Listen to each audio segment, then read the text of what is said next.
Assalamualaikum warahmatullahi wabarakatuh. Dan di video kali ini kita akan membahas tentang pertemuan iblis dan Firaun. Dan dari percakapan mereka kita akan mengetahui siapakah orang yang lebih buruk dari Firaun dan iblis. Lalu bagaimanakah kisah saat iblis menjumpai Firaun, dan apakah ucapan mereka yang membuat kita mengetahui siapakah orang yang lebih buruk dari Firaun dan iblis. Mari simak video ini sampai akhir. Dalam sebuah kisah yang tertulis di kitab An-Nawadir karya Syekh Syihabuddin Ahmad Ibnu Salamah Al-Misri Al-Qalyubi Asy-Syafi'i, ada sebuah cerita yang bisa dijadikan pelajaran untuk kita semua. Dikisahkan, pada suatu hari iblis mendatangi Firaun dan berkata, "Apakah kau mengenaliku?" "Iya," sahut Firaun. "Kau telah mengalahkanku dalam satu hal," kata iblis. "Apa itu?" tanya Firaun yang penasaran. "Kelancanganmu mengaku sebagai Tuhan. Sungguh, aku lebih tua darimu, juga lebih berpengetahuan dan lebih kuat ketimbang dirimu. Tapi aku tidak berani melakukannya," kata iblis. "Kau benar, tapi aku akan bertaubat," kata Firaun. "Jangan buru-buru begitu," bujuk iblis laknatullah alaih. "Penduduk Mesir sudah menerimamu sebagai Tuhan. Jika kau bertaubat, mereka akan meninggalkanmu, merangkul musuh-musuhmu, dan menghancurkan kekuasaanmu, hingga kau tersungkur dalam kehinaan," kata iblis. "Kau benar," jawab Firaun. "Tapi apakah kau tahu siapa penghuni muka bumi ini yang lebih buruk dari kita berdua?" tanya Firaun lagi. "Ya, orang yang tidak mau menerima permintaan maaf orang lain. Ia lebih buruk dariku dan juga darimu," jawab iblis pada Firaun.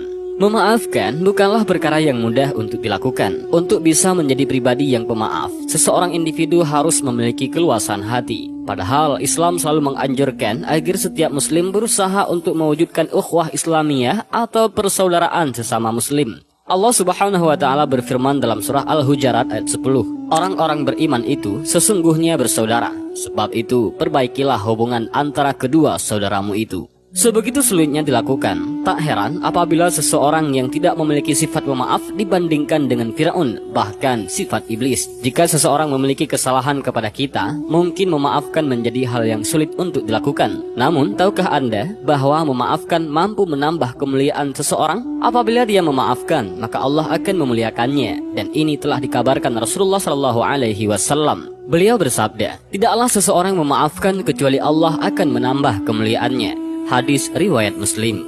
Hadis tersebut sebagaimana riwayat hadis Abu Hurairah yang berkaitan dengan 3 perkara. Hadis lengkapnya berbunyi, "Sedekah itu tidak akan mengurangi harta. Tidak ada orang yang memberi maaf kepada orang lain, melainkan Allah Subhanahu wa taala akan menambah kemuliaannya. Dan tidak ada orang yang merendahkan diri karena Allah, melainkan Allah akan mengangkat derajatnya."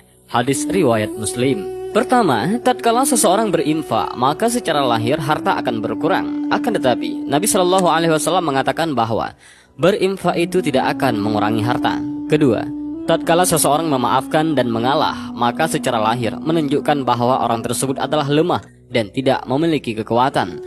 Akan tetapi, Nabi Shallallahu Alaihi Wasallam mengatakan bahwa barang siapa yang memaafkan atau mengalah, maka Allah akan tambah kemuliaannya. Ketiga, tatkala seseorang bersifat tawadhu, maka secara lahir dia adalah orang yang rendah atau bahkan hina. Akan tetapi, Nabi Shallallahu Alaihi Wasallam mengatakan bahwa sesungguhnya orang tawadhu itu akan diangkat derajatnya di sisi Allah Subhanahu wa taala. Ini semua tentunya membutuhkan keyakinan. Adapun tentang bagaimana cara Allah Subhanahu wa taala melakukannya, maka itu menjadi urusan Allah Subhanahu wa taala. Yang intinya adalah bagaimana seseorang melakukan semua itu ikhlas karena Allah semata. Oleh karenanya, jika seseorang memaafkan, maka hendaknya dia yakin bahwa dia akan diangkat derajatnya dan bertambah kemuliaannya, sebagaimana perkataan Nabi Shallallahu Alaihi Wasallam. Memaafkan merupakan bahagian dari akhlak mulia yang diajarkan Rasulullah Shallallahu Alaihi Wasallam kepada umatnya. Abdullah Al-Jadali berkata, "Aku bertanya kepada Aisyah radhiyallahu an tentang akhlak Rasulullah sallallahu alaihi wasallam. Lalu ia menjawab, beliau bukanlah orang yang keji dalam perkataan ataupun perbuatan, suka kekejian, suka berteriak di pasar-pasar atau membalas kejahatan dengan kejahatan, melainkan orang yang suka memaafkan." Hadis riwayat Tirmizi.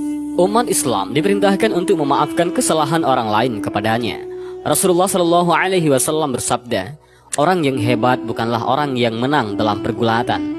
Sesungguhnya orang yang hebat adalah orang yang mampu mengendalikan nafsunya ketika marah." Memaafkan dan mengampuni juga merupakan perbuatan yang diperintahkan Sang Khalik kepada umatnya.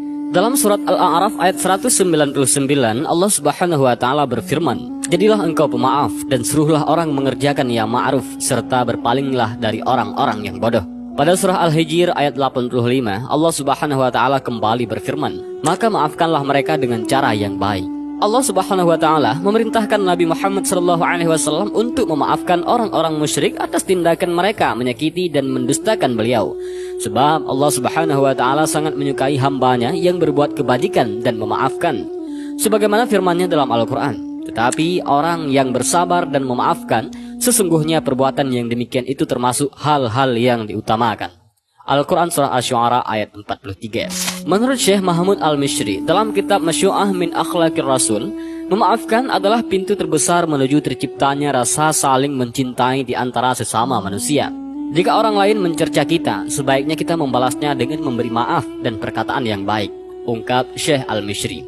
Begitu juga ketika seseorang berbuat jahat kepada kita, seharusnya kita membalas dengan berbuat baik kepadanya. Menurut beliau, Allah Subhanahu wa taala akan selalu memberikan pertolongan kepada kita selama memiliki sifat memaafkan dan kebaikan.